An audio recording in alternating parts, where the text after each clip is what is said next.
মিছামাৰীৰ যিকোনো ৰোগী এতিয়াৰে পৰা তেজপুৰ বা ঢেকিয়াজুলিলৈ যাবলগীয়া নহয়। বৃহত্তৰ অঞ্চলৰ ৰাইজ চিকিৎসাৰ ক্ষেত্ৰত উপকৃত হ'ব এইখন ব্যক্তিগত খণ্ডৰ নাৰ্ছিং হোমৰ পৰা।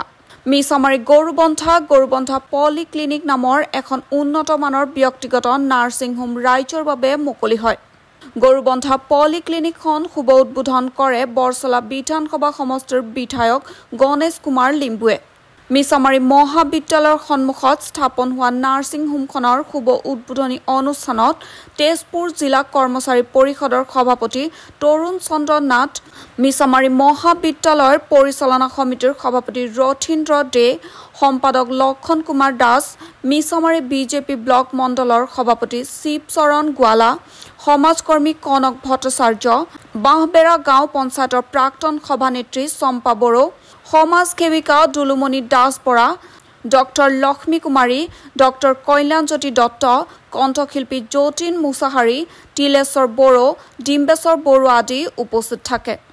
ইফালে নাৰ্ছিং হোমখন শুভ উদ্বোধন কৰি বৰছলা বিধানসভা সমষ্টিৰ বিধায়ক গণেশ কুমাৰ লিম্বুৱে কয় যে ব্যক্তিগত খণ্ডৰ নাৰ্ছিং হোমখনৰ পৰা যিদৰে ৰাইজ উপকৃত হ'ব বুলি ৰাইজে আশা কৰিছে, ঠিক তেনেদৰে চৰকাৰে স্থাপন কৰা চিকিৎসালয়সমূহৰ পৰাও ৰাইজ এই ক্ষেত্ৰত উপকৃত হৈছে।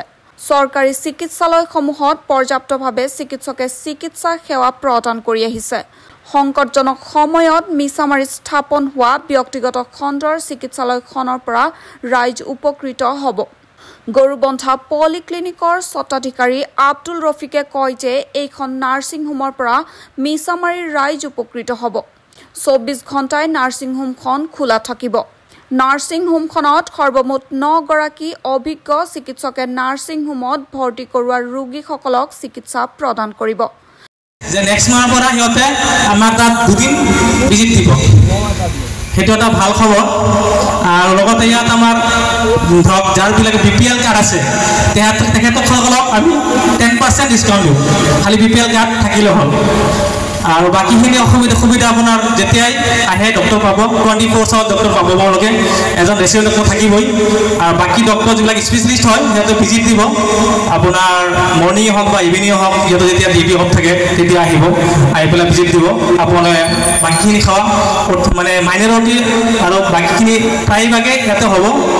এইখিনি হয়, আজি আমাৰ স্থানীয় যুৱক নৰেশ্বৰ ডাংগাৰীৰ উদ্যোগত এই অঞ্চলত এখন ব্যক্তিগত পলিক্লিনিক নিৰ্মাণ কৰা হৈছে, স্থাপন কৰা হৈছে। মই ভাবোঁ এই যি পলিক্লিনিক, ইয়াৰ জৰিয়তে এই অঞ্চলত বিভিন্ন যিবিলাক সমস্যা আছে হঠাতে মানে সুবিধা পোৱাৰ এটা ব্যৱস্থা হৈছে। মই ভাবোঁ এইটো এটা ভাল ব্যৱস্থা, যিহেতু মেডিকেল এক্সপাণ্ড হৈ গৈ আছে আৰু গাঁৱৰ মানুহকো আজিকালি ভাল সুবিধা লাগে।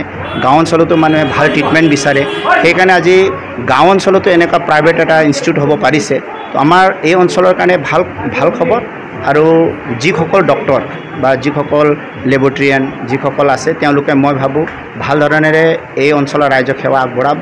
আৰু এই ক্লিনিকৰ জৰিয়তে এই অঞ্চলত ৰাইজে যথেষ্টখিনি লাভান্বিত হ'ব বুলি মোৰ দৃঢ় বিশ্বাস। ৰফিক, মই ঘৰ ঢেকিয়াজুলি কোঠৰটোত, আৰু মই ইয়াত মিছামাৰী প্ৰায় 2 বছৰ ধৰি এইটো সেৱা আগবঢ়াই আছোঁ। এইটো আগতে আছিলে আপোনাৰ আল্ট্ৰাচাউণ্ড, ECG, আকৌ ডক্টৰ, ব্লাডৰ যিবিলাক সেইখিনি গোটেইখিনি এটা আছিলে। এতিয়া নতুনকৈ আমি এটা আপোনাৰ পলিক্লিনিক নামৰ এটা হস্পিটেল অপেনিং কৰিছোঁ আজি। আমাৰ বৰছলা সমষ্টিৰ বিধায়ক আমাৰ গণেশ কুমাৰ লিম্বু ছাৰে অপেনিং কৰিছে। আৰু ইয়াত আমাৰ চব বস্তুৱেই এভেইলেবল হ'ব। ডক্টৰ থাকিব, আপোনাৰ চাইল্ড স্পেচিয়েলিষ্ট, আকৌ আপোনাৰ medicine specialist, pulmonology specialist, surgery, MBBS, আৰু ৰেচিডেণ্ট ডক্টৰ থাকিব এজন। আৰু চবেই আপোনাৰ ইয়াত 24 ঘণ্টাই ডক্টৰ পাব। আপোনাৰ 24 আৱাৰ্ছ ডক্টৰ থাকিব। আৰু যিবিলাক স্পেচিয়েলিষ্ট ডক্টৰ হয় তেখেতে আপোনাৰ পাৰ্ট টাইম ভিজিট কৰিব, আপোনাৰ 3 PM পৰা 6 PM 7 PM লৈকে। আৰু দৰিদ্ৰ পৰিয়ালৰ বাবে কিবা ৰেহাই দিছে? সেইটো আমি ৰেহাই ৰাখিছোঁ। যোনবিলাক ধৰক একদম দিব নোৱাৰে তেওঁলোকক কেতিয়াবা ফ্ৰীও ট্ৰিটমেণ্ট কৰি দিওঁ। আৰু এনে যিবিলাক BPL কাৰ্ড আছে সিহঁতক আমি 10%কৈ ডিছকাউণ্ট দিব চেষ্টা কৰি আছোঁ। কেইজন চিকিৎসক থাকিব? আমাৰ ইয়াত আপোনাৰ টোটেল 9জন চিকিৎসক থাকিব, 9জন। আল্ট্ৰাচাউণ্ড কৰিব, বাকী চিকিৎসা যি স্বাস্থ্য পৰীক্ষা গোটেইখিনি হ'ব। আপোনাৰ লেবৰেটৰীৰ যিমানখিনি টেষ্ট ইয়াত এভেইলেবল আছে। আপোনাৰ আল্ট্ৰাচাউণ্ড এভেইলেবল আছে, ECG এভেইলেবল আছে, আৰু যিবিলাক মেডিচিন সেইবিলাকে এভেইলেবল পাব। ECG হ'ব।